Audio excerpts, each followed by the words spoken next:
Hala, late na yata ako. Oy. Hindi aksidente na nandito kayo lahat.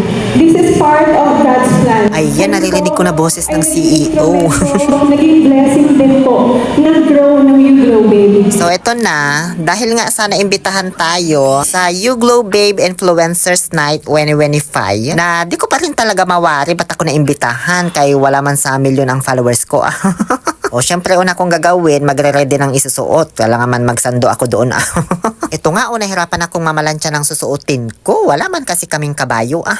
Pwede ko man isubstitute tong katawan ko. May sa kabayo din naman talaga ako. Kaso, di ko man alam kung paano ipatong tong mga damit sa likuran ko.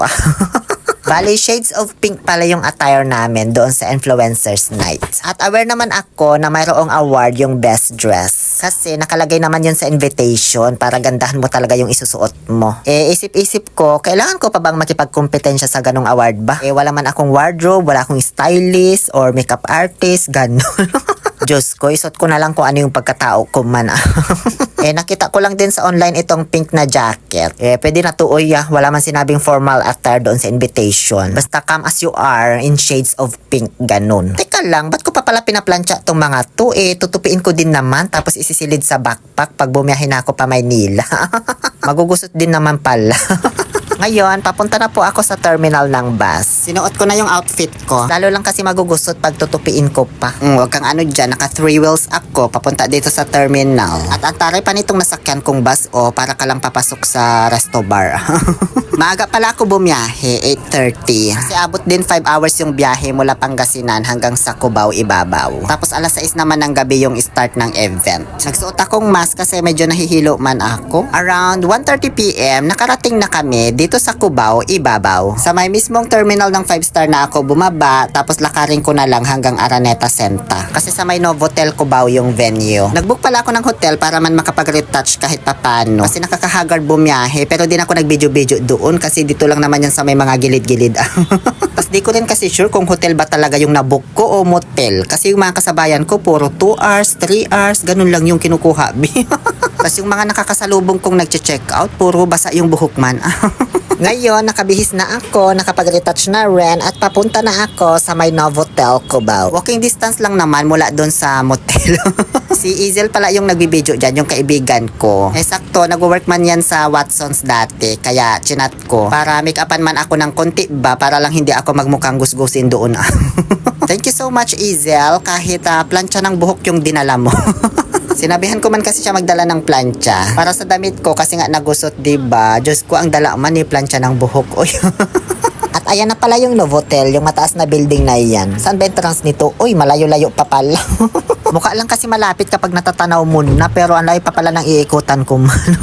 Saktong alas 6 pa naman na nung mga oras na to. Ayoko mang malate kasi prestigious event ito. Tama ba yung term ko? Basta first event ko ito na pinakabongga. Di ko nga alam gagawin ko pagpasok ko dito. Basta dire-diretso lang ako man. Hindi kasi ako sanay sa ganito na may mga pa-pink carpet pa. Ang barangay lang kasi yung mga naaatinan kong event-event sa amin. Kundi binyag, birthday, ganun. Sa may bungad pa lang to di pa kami pinapapasok doon sa mismong event place. Pero ang ganda na ng setup. Ayan may camera 360 pa yan, B. Syempre, sinubukan ko na agad kasi ngayon ko palang may experience ito. Gusto ko pa nga sana ng take 2 kasi medyo hindi ko na-compress yung chan ko. Pero wag na, nahiya man ako. Dami na rin kasi nakaabang na gusto i-try. May mga pagkain na rin dito, kaya hindi ka magugutom habang nag-aantay. May mga chocolate, biskuit, marshmallow, may mga drinks and coffee din. Tapos halos lahat ng andito, mga sikat na influencers talaga. Nasa million followers yan sila. Syempre, hindi lahat kilala ko. Alam nga makipagplastikan pa ako na kilala ko sila lahat. Nasa 150 influencers pa naman ang andito. So parang ang plastic ko naman na siguro, pag sabihin kong napapanood ko sila lahat, diba? Siyempre, yung mga kilala ko lang dito, yung mga more on comedy, yung content, tapos cooking, ganyan. Pinakauna ko palang nakilala dito, si For The Person. Kasi pinapanood ko talaga mga skit niyan, lalo na nung kabusis niya si Master Jericho ba yun? So, siyempre, nag-attempt ako na mag-selfie kami agad. Kaso sa umpisa, nahiya ako. Nagtaray ako sa pangalawang pagkakataon, nahiya pa rin ako, B. Then sa pangatlong pagkakataon, ayan, nakapag-selfie na kaming dalawa. Nice meeting you po, Miss For The Person. Niyakap pa niya ako, diba? Thank you so much po. Andito rin pala si Mami Grace. Galing Canada pa yan. Nice meeting you po. At yung kakambal ko si Miss Jen Oliveros. Charot. Ako kasi si Maximo Oliveros nung nagdalaga. Alam nyo, marami talaga akong kilala dito sa mukha pero hindi ako matandain sa pangalan. Hala, napapanood ko to kako pero hindi ko man alam yung pangalan kaya nahiya ako mag-approach man. Kaya ang ginagawa ko ayan, sinisend ko yung video sa GC namin tapos tinatanong ko yung mga pinsan ko kasi mas marami silang kilalang influencer kaysa sa akin. Ito namang sunod na makikita natin ay hindi ko na talaga to inasahan na mamimit ko siya dito. Cooking vlog content to be kaya lagi ko to talagang pinapanood. Si Kamang yan. Ayan sila kasama niya si Sir Jolios. Kaso ang dami man nagpapapicture sa kanila. Uy, hindi ako makasingit man. Gusto ko kasi talaga i-grab yung opportunity ngayon na makapag-selfie sa kanila. Kasi baka umalis na agad. I have to go kasi may shooting pa kami. Di ba ganun yung mga sikat? Kaya baka mamaya wala nang chance, 'di ba? At ayan na nga yung chance, 'di ba? Sapat na sa akin 'yan na makapag-hi siya sa vlog ko. Mayat maya pinapasok na kami sa loob, malamang alangan sa labas. At mas lalo pang gumanda yung setup. Pang sosyalan talaga tuman At shoutout pala kay Ma'am Shelly, isa yan sa mga mentor ko sa paggawa ng You Glow Babe content. Sa wakas nagkita din po tayo. Thank you so much po. Dito pala naka-assign yung seat ko sa my table number 3. At may pangalan talaga kami dyan, kaya walang pwedeng umupo man. Wait nga lang, ulitin ko lang yung pag-upo ko kasi di ko na-videohan. Saan ko ba pwede ipatong tong bag ko? Dito ba sa harap? Kaso baka makita nila yung supot na dala ko man. Kaya wag na lang, dito na lang sa likuran ko. Inaantay lang namin dumating yung iba bago magsimula kasi marami pang bakante pero mapupuno yan mamaya. Ang ganda ng setup ng stage pero ang pumukaw talaga ng attention ko ay itong mga pag-giveaway. Panigurado tig-isa kami niyang nakabasket. At syempre itong paraffle na ang dami din talaga. Ito talaga una napansin ko, kasi may Insta360, may dalawang DJI Osmo, may mga TV, Dior perfume, Lacoste, ganun. Basta ang dami talaga. Alam nyo, nagulat talaga ako dito sa bagong dating na influencer kasi di ko rin talaga sila expect. Ang Aguinaldos, matagal ko na silang pinapanood. Kaya ayan, kahit nakapag for good na ako dito sa upuan ko, ayan, tumayo ulit talaga ako tapos lumapit sa kanila. Kasi ang nasa mindset ko talaga, baka malubat na ako mamaya or baka umalis silang maaga kasi may ibang appointment, ganun. Ngayon, may dala na akong separate na camera para bukod sa selfie, may video na rin at the same time. Diba? Ayoko kasing makaabala na masyado na after ng picture tapos may video pa, ganun. Nakakahiya man, ang daming nakapila, di na gusto magpa-picture.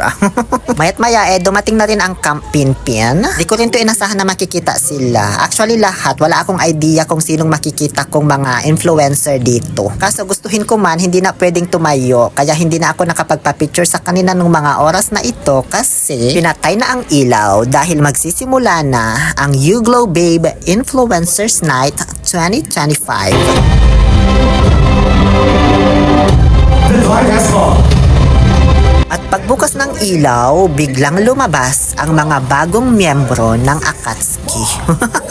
Charot oy. Mga Shepu-Apo user yan sila na may mga mabigat na timbang noon tapos ngayon na-achieve na ang kanilang healthy weight. Ganon. Hanggang sa tinawag na ang CEO ng You Glow Babe na si Ma'am Giselle Mangilit para sa opening remarks at pag-launch ng bagong packaging ng new and improved Shepu-Apo juice. Diba? Marami pa kayong aabangan dito. Wala pa tayo sa kalagitnaan ng event. May mga paraffle pa, may awarding pa. Naaabangan ninyo sa part 2. Ang dami ko kasi talagang raw videos na nakuha sa event na to at ayaw ko talagang magtapon kasi napaka-significant talaga sa akin ang event na ito. Isang malaking karangalan kasi talaga sa akin ang maimbitahan dito. Yun lamang po. Muli, ito po ang inyong Lonely Pill Oliver Castro na nagsasabing no to toxicity. Let's make people happy.